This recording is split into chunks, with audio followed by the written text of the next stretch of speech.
Então, pessoal, aqui meu nome é Felipe Oliveira, essa é a Ana Lia. A gente vai estar falando um pouquinho sobre o desafio de mudança de cultura em pessoas e empresas.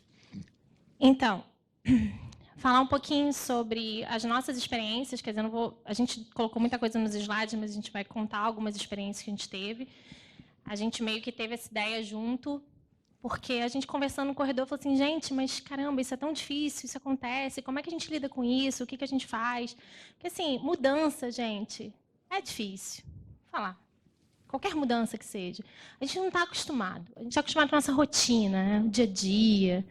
Né? Aquela coisa que alguém fala assim, vamos fazer diferente. Ai, estava tão bom. Mas tem horas que precisa da mudança, né?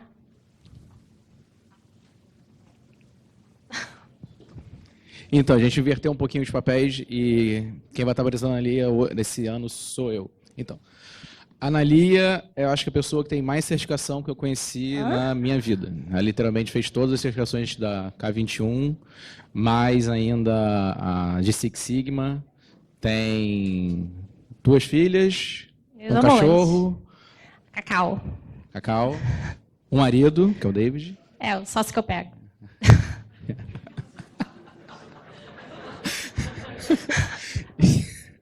E ainda nesse meio tempo todo, além de ser a mãe, CEO da Promove, CEO é chique, né? ainda tem tempo de ter feito um mestrado. Pois é, então deixa eu apresentar o Felipe. Não, essa é a minha família, esses são os meus sócios. Um eu pego, o outro não, tá? Felipe. Cara, Felipe, todos os cursos que eu fiz, ele fez. Então, a gente resolveu fazer essa dobradinha aqui, porque tudo que eu faço, ele faz também, encontro com ele. Oi, né? Tudo bem? Sendo que o último Laje Together em Portugal, a gente teve ficou lá 5 dias ali, trocando ideias e tal. Felipe tem muita experiência nessa área. Então, você viu aí que vários badges dele ali, né? 50 mil badges, podem ler depois o currículo dele. E ele é diretor da AFIL. Eu lembro de afiliação e tal. O mais importante é que é um cara legal. Tem bastante experiência para compartilhar. Oi. Você. Então, dá incômodo, né? Mudança é uma coisa que não é legal. Então, acho que uma das coisas que eu procuro numa mudança é tentar fazer ela tranquila, né? Porque a mudança já é algo ruim por natureza. Você tem uma curva de aprendizado, tem que ter muita paciência, falando com a Lindsay, onde a gente estava falando sobre isso. A gente precisa ter muita empatia, a gente precisa estar com muito foco, precisa estar coletando o resultado, porque toda mudança, as pessoas ficam assim, e aí o resultado? E aí o resultado? E aí, não estou vendo resultado, né? Quem contrata? Na verdade, é quem contrata, né? Tá ali, tá. E, às vezes, é um processo que você tem resultado a médio e longo prazo. Só que longo prazo, hoje, vejo pelas minhas filhas, é o quê? Uma semana?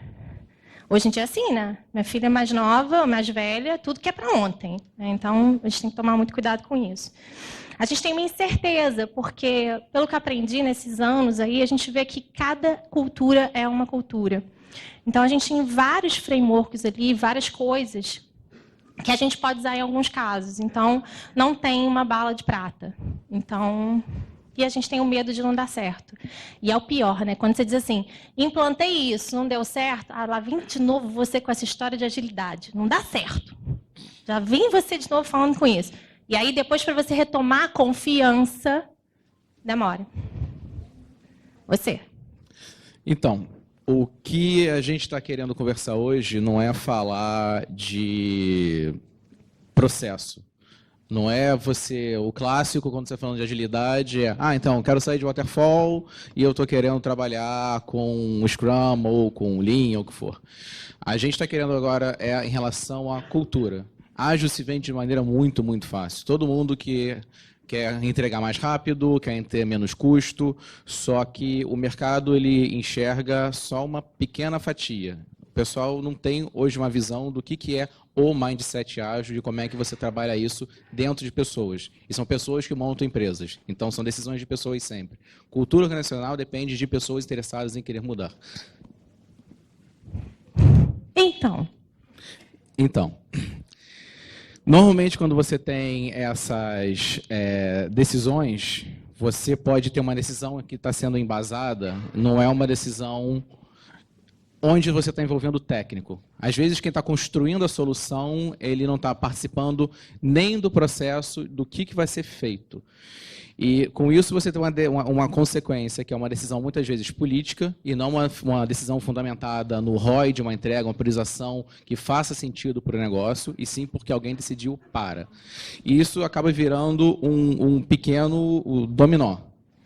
Você imagina, né? Você fazer mudança onde uma organização tem a parte política muito acentuada. Difícil, né?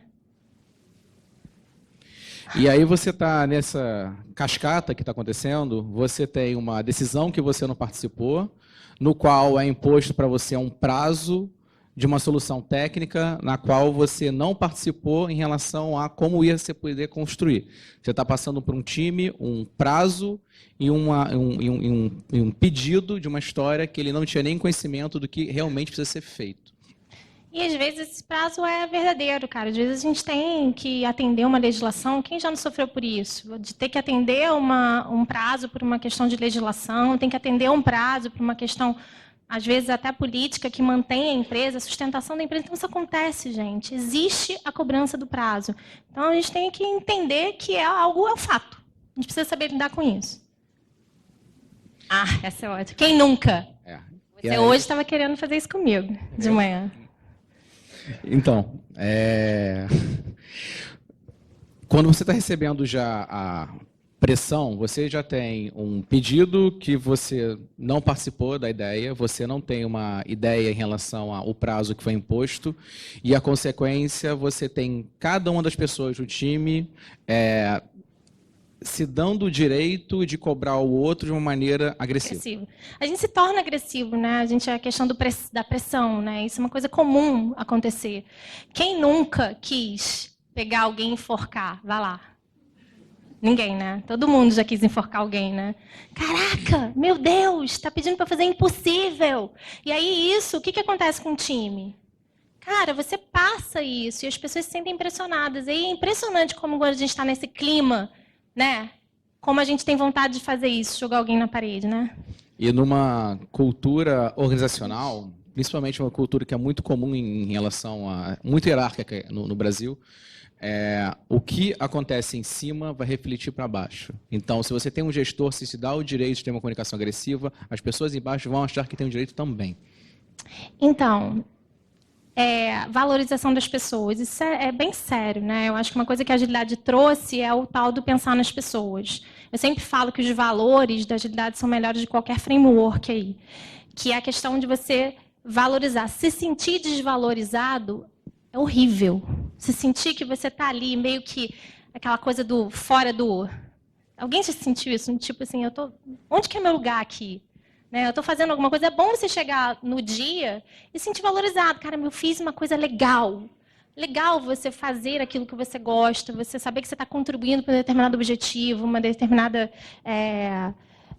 mesmo que seja uma missão. Ontem eu estava falando com o Rafael, não sei se ele está aí, que foi meu estagiário há anos atrás. Ele falou assim, cara, às vezes o objetivo do projeto é uma coisa que incentiva. E eu me sinto valorizado, porque eu trabalho numa empresa XPTO, é um trabalho social, é um projeto social que vai ajudar as pessoas, né? E aí você se sente valorizado. Tem várias formas de você valorizar as pessoas, né? Então, às vezes, essa coisa de valorizar a pessoa é tão simples. Eu tenho uma coisa que eu faço, quando a gente consegue alcançar os objetivos da sprint, eu dou bombom. Assim, acho que alguns aí já receberam os bombons aí, ou... algumas coisinhas, é uma coisa super fácil, você agrada, você diz, poxa, cara, adorei, você me ajudou, contribuiu. Então, um pequeno gesto faz com que as pessoas se sintam valorizadas. Pelo menos eu tento. Sou eu? Então, porque a gente treinou de manhã, por isso que ele brigou comigo, quase me tacou na parede. Política de medo. É muito difícil você ter novas ideias se na tua empresa você tem aquela coisa de você se errar, você está ferrado, né? Ou então não faz isso, faz de forma velada, né? Tem certeza? Né? Caramba, eu não tenho certeza. Tem hora que a gente não tem certeza. Vamos experimentar? Agora, se você tem aquela coisa do tipo, Aqui, quem é o culpado? Né? Quem que passou por isso? Tipo assim, quem é o culpado aí? O que aconteceu? Por que aconteceu? Quem é que fez isso? A palavra ruim é aquela coisa assim, quem é que fez isso? Aí você fica, caramba, né? Então, essa cultura do medo, ela impede, muitas vezes, a gente inovar, a gente mudar, a gente experimentar. O famoso me dê nomes. Me dê nomes, né? Você passa mais por isso do que eu. O famoso me dê nomes. Então, a gente tinha colocado esses slides de política do medo e comando-controle como um só, e a gente depois conversou que entende-se como duas situações distintas. Você pode ter uma disfunção organizacional no qual as pessoas trabalham com a pressão e o medo de serem demitidas, e você também tem a situação em relação à disfunção de ter uma tomada de decisão que o time não participa, simplesmente por alguém mandar para, que seria o famoso comando-controle. E é engraçado isso, porque conversando ontem com a Analia, é muito difícil você ser o dono e você abrir mão do controle do seu dinheiro para outra pessoa. E é muito comum o chefe e o dono ter comando-controle. Então, isso é uma etapa assim, que é um processo demorado de ganhar a confiança dessa pessoa para você conseguir mudar o ambiente organizacional. E assim, na minha empresa, por exemplo, eu não posso facilitar, nem posso ser Scrum Master, nem posso ser de nada, porque eu realmente tendo a controlar. É ruim isso, né? Tipo, confessa, alcoólatras anônimos, eu sou assim, porque você está ali, o dinheiro é seu, o que vai fazer? E você morre de medo de não dar certo. É isso, você... quando você está lá em cima, você pensa assim, caraca, eu vou fazer isso mesmo? Beleza, sai. Porque é difícil você estar... e aí eu sugiro que quem tem o comando, né, quem está ali, deixe as pessoas fazerem. É difícil o exercício. Tive que sair, né, Rafael? Sou eu também? Caramba. Você vê, né? Eles exploram as mulheres. Aqui, não pensar em equipe. Cara, tem gente, eu acho que assim, quando a gente implanta qualquer mudança e quando a gente implanta agilidade, a gente precisa saber trabalhar em equipe.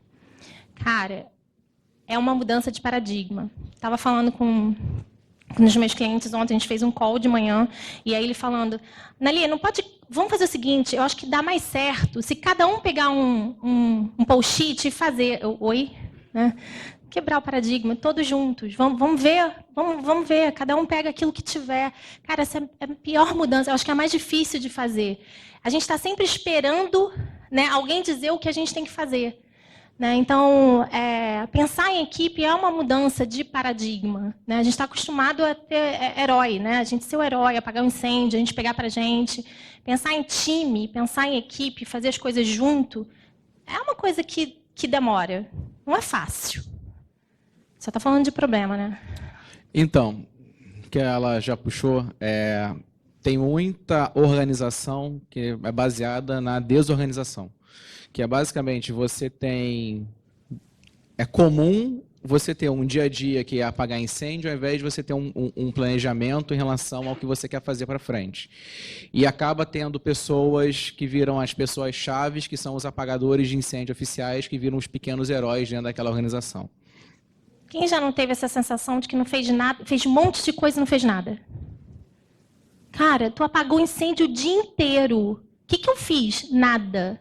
Cara, horrível.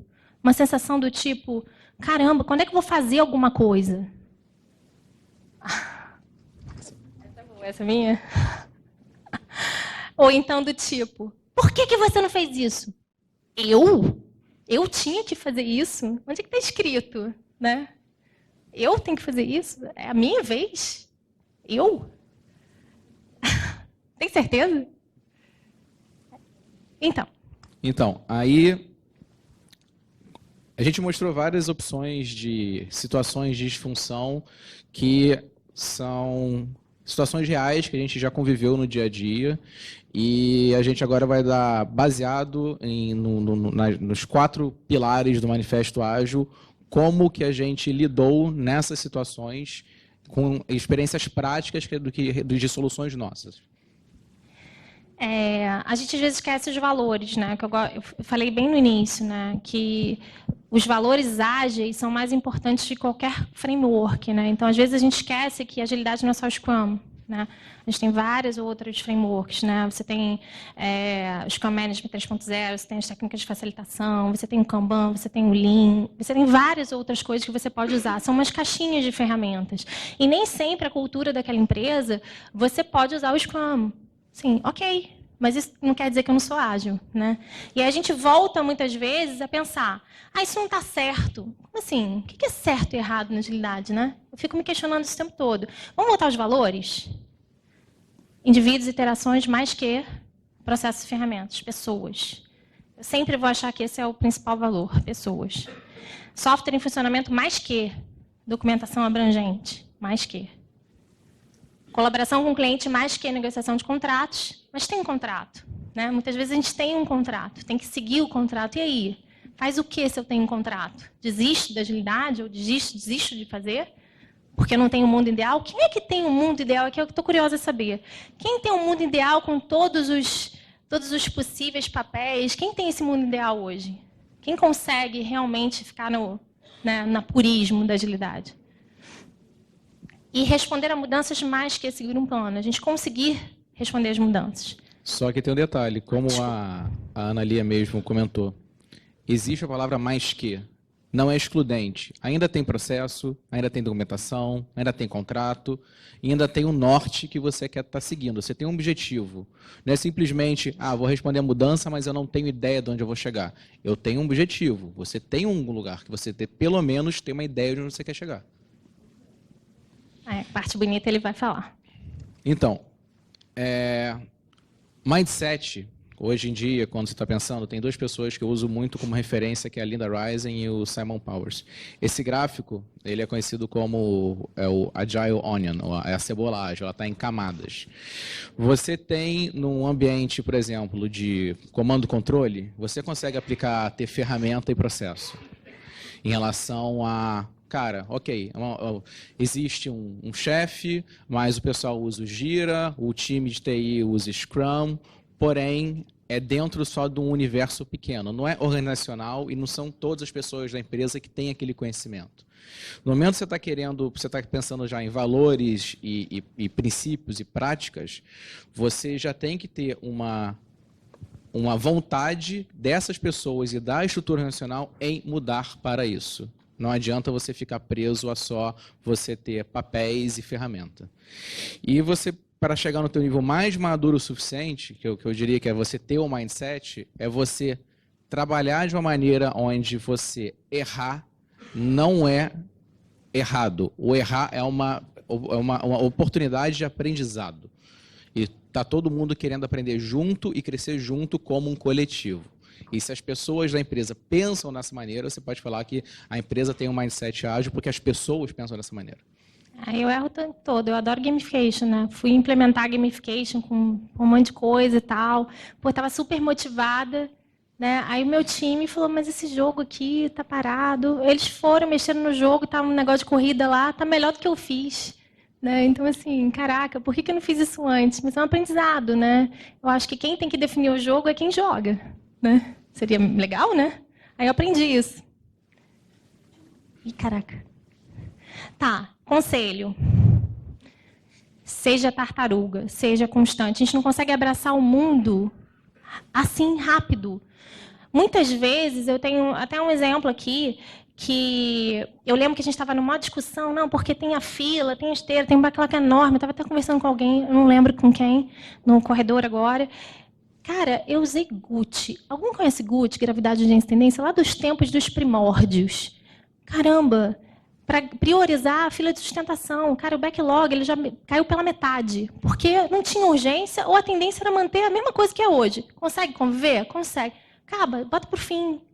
Cara, é simples. É simples. Já gerou uma mudança. Poxa, é legal.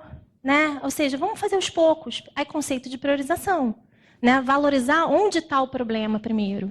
Né? Agora, às vezes, você chega, já bota um monte de quadro na parede, post-it, não sei o quê. Caramba. Né? Seja tartaruga, seja constante. O cara, poxa, que legal, um negócio de priorização. Eu aprendi no curso do SSPO. Poxa, que legal, que maneiro. Vamos fazer mais. Eu quero saber mais. Né? Diferente. Impor não dá certo. Você mudar a maneira que uma pessoa pensa no dia a dia de trabalho, não é rápido. Você não vai fazer uma certificação de Scrum Master no dia seguinte você virou Scrum Master. E você sabe facilitar situações porque você treinou 3 dias. Você está convivendo no dia a dia e mudança de cultura leva tempo. Eu estou numa empresa há quase 4 anos que eu falo que ela continua ainda assim amadurecendo com ágil, porque são as pessoas lá dentro mudam. No momento que você tem troca de equipe, as pessoas mudam os colaboradores, você começa do zero com essas pessoas. E elas não estão imbuídas no dia a dia do trabalho porque ela participa daquela empresa agora. Então, esse processo de mudança, eu diria que precisa sim ter o interesse de cima que isso aconteça e precisa sim que você tenha um RH qualificado para capacitar as pessoas para isso. Não depende só das pessoas que querem aquilo. Então, vou falar um pouquinho o passo 1, né, de valorizar as pessoas. Eu acho que eu gosto mais dessa parte. Né? O que a gente fez assim, durante as nossas implementações? O que facilitou? Facilitar. Usar técnicas de facilitação. Fiz um mapa mental, não sei se alguém se interessa, a URL está aqui embaixo, sobre o que fazer em determinada situação. Então, por exemplo, eu sempre brinco que eu tenho um sócio mal-humorado e um sócio super feliz. Né? Então, assim, como é que você facilita uma pessoa mal-humorada? É muito fácil você chegar lá e falar assim, cara é mal-humorado, que saco. Cara, mas a gente precisa dos caras críticos, que normalmente são os mal-humorados. Porque é o cara que critica você. E tem um cara que vai dizer assim, poxa, show, você está falando do show. Cara, se você não tem alguém que te critique, é ruim. A gente precisa saber lidar com um cara mal-humorado. Todas as pessoas são importantes num time. E aí, como é que você faz isso? Eu cheguei ao ponto... Primeiro, tem um cara que é ansioso, eu gosto de falar pra caramba. Então, bota pra falar logo de vez. Isso é uma técnica. Primeiro a fala é a pessoa. Pode falar, né? Tipo assim, o cara mal-humorado, cara, deixa o cara... É aquela história, né? Todo mundo aqui é novo, né? Alguém viu aquele ó dia, ó azar? Conhece aquele ó dia, ó azar, né? Nuvenzinha, é o meu sócio. Inclusive, é o que eu pego, ele é assim. Caraca, te falar, um saco. E eu sou aquela que acordo de manhã e falo assim, bom dia, passarinhos, bom dia, vida. Também deve ser horrível, também, né? Mal-humorado, né? Então, como é que você lida com essas situações? Então, você pode chegar para o mal-humorado e deixar ele falar primeiro. Que aí já acaba com todo mundo, né? E aí depois deixa o bom dia, passarinho, para falar depois, né? Tipo, pô, legal, aí pelo menos o clima fica bom no final. Mas o crítico, a gente tem que escutar o crítico. É um cara que a gente precisa escutar, porque é o cara que tem que, como diz o Toledo num curso desses, é o cara que tem que invalidar sua ideia. Alguém tem que invalidar. Né? Então, eu gosto das pessoas que invalidam e eu gosto das pessoas que motivam. Então, são técnicas, tem várias técnicas que eu uso. Outra coisa é estabelecer regras de time. Não sei se alguém já tentou isso, mas a questão das regras de time, ela ajuda a você definir algumas regras básicas de convivência. Por exemplo, uso o celular, que incomoda. Fazer as pessoas conversarem sobre as coisas que incomodam. Tem muita coisa que incomoda o outro. E cada time vai ter sua regra. Porque cada time tem o que incomoda e o que o outro não incomoda. Alguém já usou as técnicas do Management 3.0, são os Kudos? Cara, é muito legal, né? É uma coisa que agradecer, você incentivar o outro, isso também é uma coisa que ajuda muito na valorização das pessoas. Em relação ainda ali ao pedaço das regras, eu gosto de trabalhar de maneira que com o time eu não crio... A gente não tem as regras do time, a gente tem a restrição. Ao invés de a gente ter 10 regras na retrospectiva, a gente determina o que a gente não quer que aconteça. A gente não quer celular, beleza, então a gente não quer ter interrupção. Ou, outro exemplo, então, tem que ir ao banheiro? Vamos fazer antes da retrospectiva. Vai no banheiro e tal, para não ter interrupção e o time continuar focado e querer fazer aquilo. Mas está todo mundo alinhado que pelo menos você tem aquilo que você vai estar seguindo para não incomodar o resto. Outra coisa importante que eu sempre segui para a minha vida é fatos e dados. Né? É aquela coisa. Quando a gente tem uma discussão, use uma técnica de consenso, use fortalezas e fraquezas. Escreve no quadro, usa o quadro. Essa é a solução. Qual a fortaleza, qual a fraqueza? Né? Isso é importante. Mas por que você acha isso? O que aconteceu? Porque aconteceu isso. Incentivar que as pessoas tragam, não o nome de pessoas, mas o que aconteceu que a gente quer melhorar. Isso faz com que a gente fique menos aquela coisa do atacar, né? Atacar a pessoa e tal. Vamos falar sobre o fato? Vamos falar sobre o dado? Eu tive uma experiência assim no projeto tal, ok. O que aconteceu lá? Aconteceu isso, etc. Incentivar conversas objetivas. Adoro isso. Só que é meio utópico, né, Felipe? Você... Bom, pelo menos eu, na prática, no meu dia a dia, eu passo mais tempo no meu trabalho do que em casa, efetivamente. Então, no lugar que você passa mais tempo, você não tiver um ambiente de trabalho agradável, aquilo vira um fardo na sua vida, vira obrigação.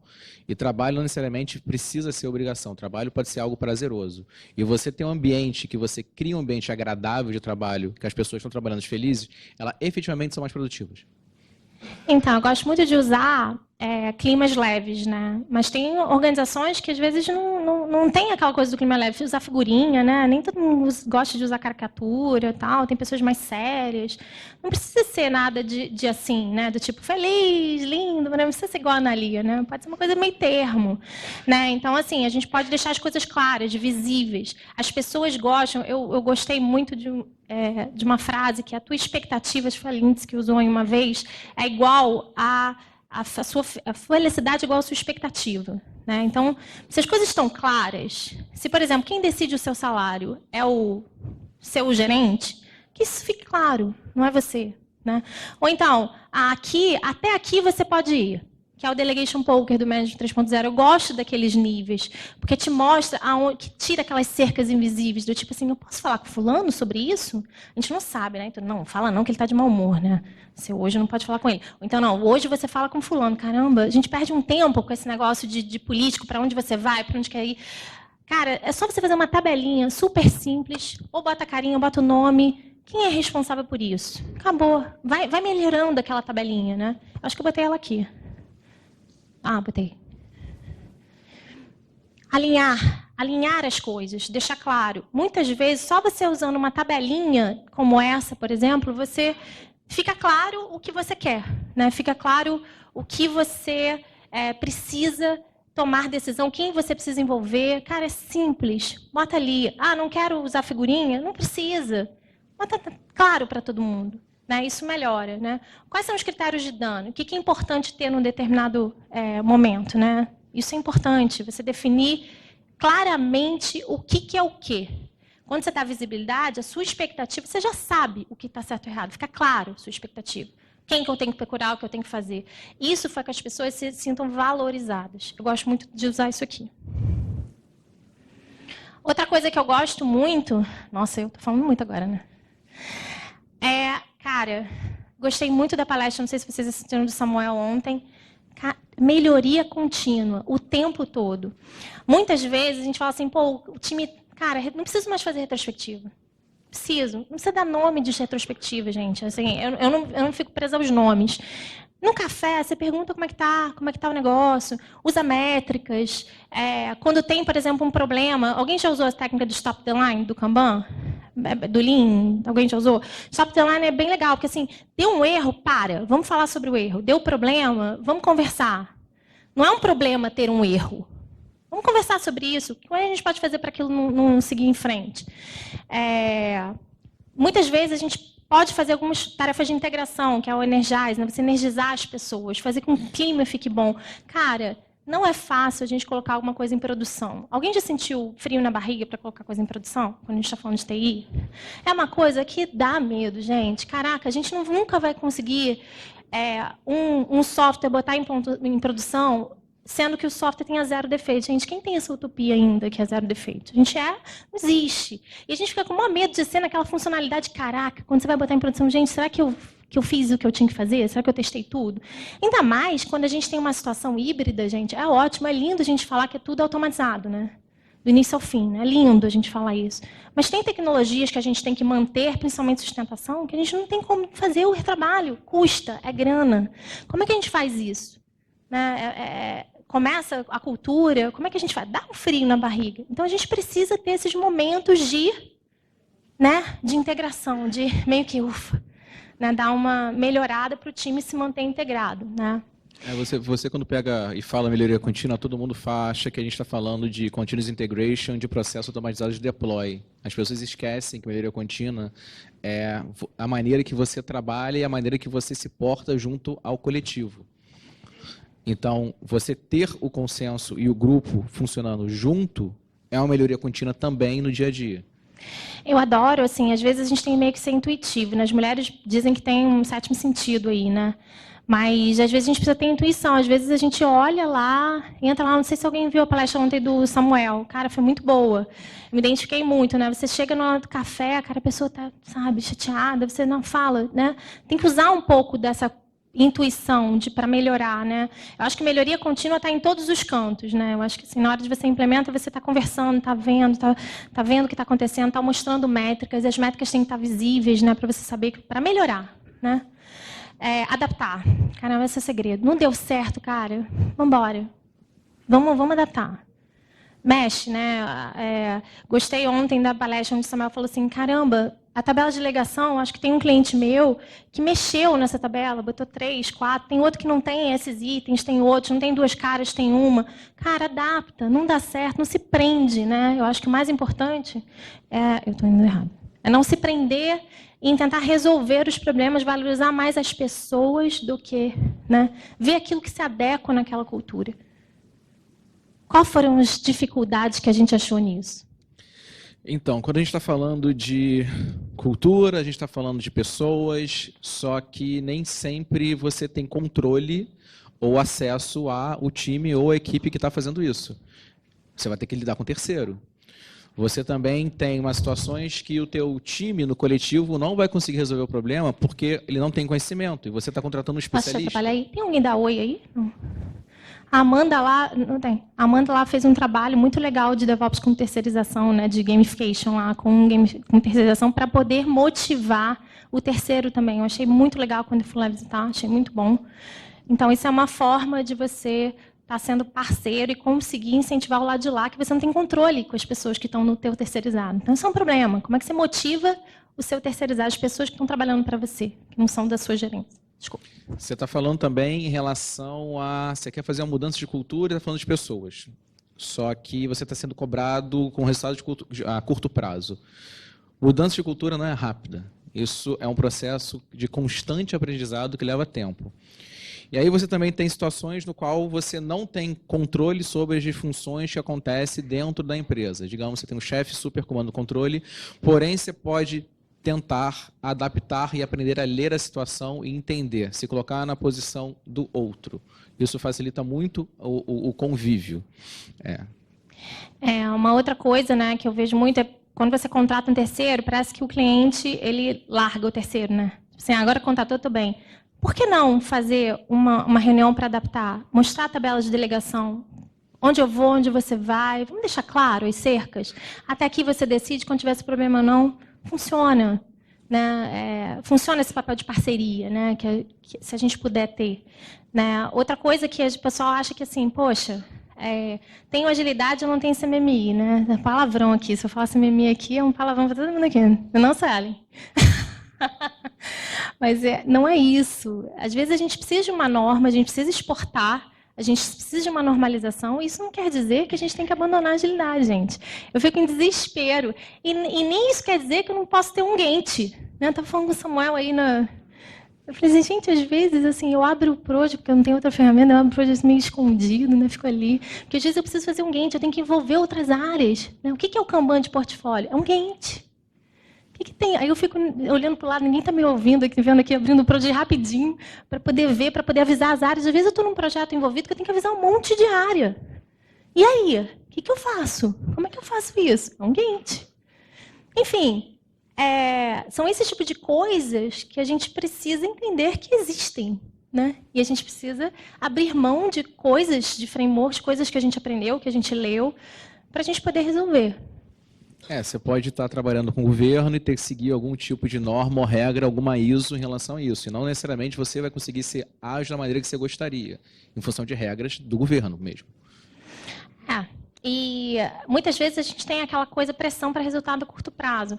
Eu tive uma implementação agora que a gente fez assim, algumas práticas, eu nem falo Scrum nem nada, algumas práticas ágeis a gente montou e a gente conseguiu em 6 meses fazer uma redução de 30%, ou seja, que eles tiveram uma demissão, né, lá, porque é por causa da crise, enfim. E aí eles conseguiram reduzir 30% os cargos, né, de que eles tinham disponíveis e entregar mais. Né? Então, Só que isso não aconteceu no primeiro mês, não aconteceu no segundo mês, não aconteceu no terceiro, não aconteceu no quarto, aconteceu no quinto, aconteceu no sexto. E aí vai melhorando. Então, assim, o que é curto prazo? Né? Depende. Lá deu certo e a gente não implantou toda o framework. A gente fez algumas coisas. A gente pegou a priorização, que era um problema deles. O que eu gosto de fazer? A gente analisa, faz a retrospectiva, vê o pior problema, ataca ele. Analisa, retrospectiva, o pior problema, ataca ele. Vai atacando. Vai atacando. Tartaruga. E como é que você faz para resolver quando você está trabalhando com um terceiro, você está trabalhando com um time que não é o seu time? É um fornecedor que você tem que conviver. Nada impede de você pedir que o processo dele, pelo menos, seja visível para todo mundo. Você pode usar Kanban, você pode... Um exemplo, outro prático. Você pode ter que conversar com um terceiro, porém, você pode pedir para conversar com o PO dele. Posso falar alguma coisa? Às vezes, gente, não precisa entregar todo sprint, porque muitas vezes você não está trabalhando com um terceiro, o processo de entrega, gente, é muito custoso. Né? Porque é outra empresa. Né? É outro lugar, você tem que fazer a integração do código que está lá, que às vezes você tem que lidar com 3 fornecedores no mesmo projeto. Tem que fazer a integração, então isso é custoso. Precisa entregar a cada sprint? Não. Pode ser entregas parciais, né? Você entregar dentro da empresa e conversar e fazer uma só. Né? Então, ter essa maleabilidade, esse jogo de cintura é importante nesse tipo de situação. Mas acho que eu falei tudo. Gamification eu adoro, gente, mas eu fiquei tão triste. Meu último cliente falou para mim, para que gamification? Quer dizer, nem sempre gamification dá certo. Fiquei triste, mas eu pensei, caramba, isso me fez aprender. Nem todos se motivam com gamification. E é isso. Acontece. Nem todo mundo se incentiva com meus badgezinhos que eu gosto, com essas coisas. Nem todo mundo se incentiva. Tem uma certa geração que é louca por isso, mas tem outra que não é. E aí? Vai ficar triste? Vai desmotivar porque não aplicou gamification? Isso aí é... Bom, quem disse que CMM5 e agilidade não funciona, né? Então, a gente está falando em software de funcionamento mais documentação abrangente. Porém, precisa da documentação. Eu não sei quem já passou por isso, mas quem já teve um desenvolvedor no time que sabia todo o código-fonte, resolveu mudar de empresa ou saiu de férias, aí quando você vai acompanhar o sistema que ele fez, não tem nada documentado, não tem nenhum comentário no código, fica o time perdido falando, ok, deu problema em produção, quem resolve? Ou então, fulano, ele está de férias. Que a gente conversou outro dia, segurança. Ninguém pensou em segurança aqui. O cara simplesmente ferra lá na ponta em produção e você não fica sabendo. Então, documentação é burocrático? Mas você pode automatizar a maneira que você constrói essa documentação. Com o meu time, a gente usa muito as ferramentas da Atlassian. Então, a gente usa o Jira, usa o Bitbucket, usa o Confluence. A gente tenta, ao máximo, ter o time alinhado de como aquele processo está sendo documentado. E, além do que, o time também se preocupa em como vai ser escrito o código, de uma maneira que a próxima pessoa que vai pegar entenda. Então, está alinhado entre eles como eles estariam se organizando para isso acontecer. Então, se tem uma pessoa fora do time, a gente sempre também está priorizando trabalhar com espelhamento, não só de time técnico. Se eu tenho a PO da equipe, eu tenho uma outra pessoa que está ciente do que a PO está fazendo. Na ausência dela, tem outra pessoa que está ciente do que está sendo feito. O grande desafio é que detalhe que eu chego, né? Que detalhe que eu vou? E aí, assim, experimenta, faz, detalha, vê o resultado, experimenta, vê, coleta. Tem uma métrica que eu gosto muito, defeitos reincidentes, análise das causas dos defeitos no final, para ver o que é, se foi problema de análise, ou da fase, né, de história, se naquele momento eu deixei passar alguma coisa, e aí detalha um pouco mais. Vai aos poucos, né? Melhoria contínua. Pode passar? Mas olha só que não coisa. É por falta de ferramenta que isso não acontece. Eu acho até que isso acaba com as nossas vidas de decisores aí. O que eu uso? Caramba, vocês viram a quantidade de ferramentas que tem? Cara, infinidade. E aí? O que eu escolho? Muda a cada sprint? O que você escolheu? Não. Brincando. E não necessariamente você... Vou falar muito eu tenho uma experiência em relação a código legado, de uma plataforma que eu tive que acompanhar e assumir, que foi uma dor de cabeça. Mas Não é porque você pegou um sistema legado que não está documentado que você não consegue gerar a documentação disso depois. Você não vai conseguir, por exemplo, fazer os testes de código automatizados dentro de um sistema legado sem refatorar ele. Mas você pode, pelo menos, automatizar a parte de testes dentro do sistema e você gerar a documentação em cima disso, de pelo menos o funcionamento dele. Muitas vezes você pode botar o código ligado numa biblioteca e fazer dali para frente, plantar a sementinha, começar a cultura, né? Acho que a gente já falou. Sua? Sua. Então, começar no que é novo, que eu acabei de falar. Capacitação, eu gosto muito de capacitação decrescente, né? Começa o mentoring ali, depois assim, vai saindo aos poucos, né? Vai, ajuda, vai saindo, e você fala, decrescente, daqui para frente é seu, né? Para a pessoa acostumar, e aí quem entrou de novo, para eu ajudar a pessoa que está entrando de novo, e vai fazendo. Garantir uma arquitetura padrão, configuração do Sonar, quem trabalha com terceirizado, ter critérios de configuração do Sonar, dar o arquivo de configuração para o teu fornecedor, está visível, aqui são as minhas regras, né? Deixar as coisas visíveis. Passo o trem. Essa é legal, do contrato, mas não vai dar tempo, porque acho que a gente está meio que... A gente está apertado. 5. Mas vai lá. Então, tem um contrato, gente, tem um contrato, tem que seguir. Tem. E aí, o que a gente faz? Então, a parte em relação à colaboração cliente mais contrato, o contrato existe. Tem muito com empresa que você vai ter um contrato de negociação de 10 anos, você está no 6º ano e você não vai mudar isso. Você entrou lá, não vai. Você quer ser ágil, mas você tem um contrato ainda. O que eu gosto de usar? Cara, tenta pegar com o teu cliente, tenta derrubar a ideia dele, tem que usar algumas técnicas, design thinking, não sei se vocês conseguem usar, mas tenta ser um parceiro, mostrar visibilidade. Mas, cara, contrato é contrato. Então, assim, você tem que seguir, não desmotive o seu time, né? Tipo assim, vamos lá, vamos tentar gerar empatia no teu cliente, usar as técnicas de facilitação, estar junto dele, mostrar que é legal, trazer ele para perto, né? Por mais que você tenha um contrato. O trazer para perto é... Mostrar o teu Kanban para ele. Efetivamente, difícil, né? Vocês usam o Gira, mostra o board do Gira, mostra como é que está a sprint, explica por que você prioriza daquela maneira, pergunta a opinião, traz para perto. Confiança, gerar Saiba confiança. Também com quem você está falando. Vou dar um exemplo prático. Você está falando com o C-Level, esse pessoal está pensando em EBITDA. A maneira que você fala com o C-Level é diferente com a maneira que você vai conversar com a tua PO, que é diferente da maneira que você vai conversar com o teu time técnico. Você tem que saber com quem você está conversando.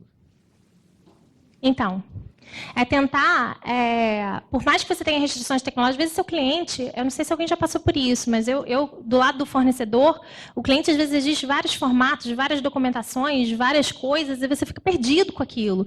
Eu tenho que gerar tanto documento, o que eu tenho tentado fazer com quem contrata é que aquilo ali gere valor agregado, né? Ou seja, imagina, você tem um fornecedor que ele entrega para 10 clientes. Se cada cliente exigir um tipo de formato de documentação, eu quero um plano do projeto assim, eu quero... Gente, esse fornecedor, coitado, né?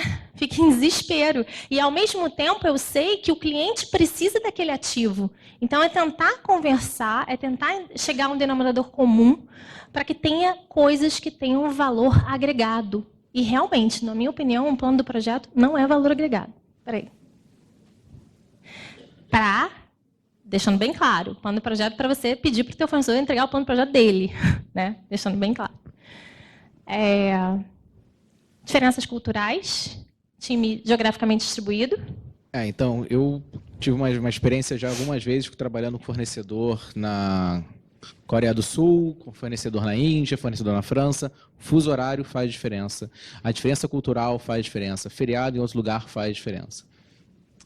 E passo 4, que é responder a mudanças que mais seguir um plano, é você refinar. Não fazer aquele planejamento enorme, né? É ter o refinamento sucessivo. Você fazer um planejamento com os marcos, né? As sprints, mais ou menos fatiar as histórias, definir uma estimativa. E aí você refinar isso a cada sprint, refinar e sim detalhar o que você está fazendo, né? Então, essa que é a maior... E aí, medir a capacidade do time para você ver, fazer trocas no seu backlog, né? Tirar coisas do seu backlog e priorizar o tempo todo. Se você priorizar o tempo todo, vai dar para você fazer. É o último slide, eu acho.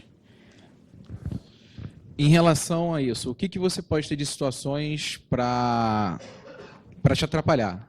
Você pode estar trabalhando com um projeto que é super complexo e você vai precisar de mais de uma pessoa para estar resolvendo isso. Você pode estar tendo novamente a situação de terceiro. Você pode estar restrito a um contrato. O seu time pode não saber como é que faz isso. Você pode estar trabalhando dentro do escopo fechado, que você não tem como mudar. E aí, sprints curtas, mesmo que não tenha entrega. Sprints curtas. Mesmo sem entrega, porque eu sei que entrega é algo que é complicado, muitas vezes. Né? Considerar um Gantt, eu botei cronograma aqui, mas Gantt com dependências críticas, porque para você entender qual é a dependência, mas quando você envolve 2, 3 fornecedores, né? Faça um Kanban de portfólio com Gantt, mas o Kanban de portfólio é um Gantt. Né? Transparência, ser transparente. Critérios de dano rígidos, por exemplo, a configuração do Sonar. Tem que rodar no Sonar. Esse é o nosso acordo. Isso aqui é o Sonar, por exemplo. Paciência e melhorar continuamente. Eu acho que o mais forte aí é paciência. Mudança de cultura no dia a dia, demora, tem paciência. Se você mostrar no dia a dia que o incremental funciona de maneira constante, você vai ganhar confiança. É isso. Obrigado.